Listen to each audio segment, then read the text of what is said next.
mana navbatdagi bemorimizga ham hijomal mo'ljalani qilib qo'ydik. Hozir hijomadan oldin bitta massaj oldilar, chunki bularda osteoxondroz boshlangan, xo'lqalar chiqib yotibdi. Shuni hisobiga boshga yaxshi kislorod bormayapti, bosh og'rig'i bor, davleniya oshyapti orada.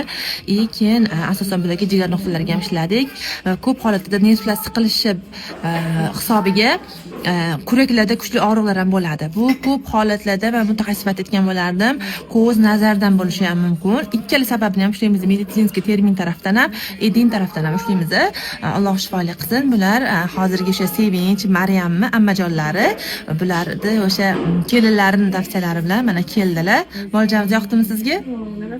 Og'rimadimi? Yo'q, mazza qilaman. Mana birinchi kelishlari o'zi zo'r. Bizning maqsadimiz o'zi odamlarni mana shunaqa hijoma mo'ljasiga muhabbat uyg'onishida, chunki ko'p joylarda sunnatdan sovutib qo'yishadi. Ya'ni hijoma mo'ljasini juda ham og'riqli, is qoladigan, shiram qoladigan holat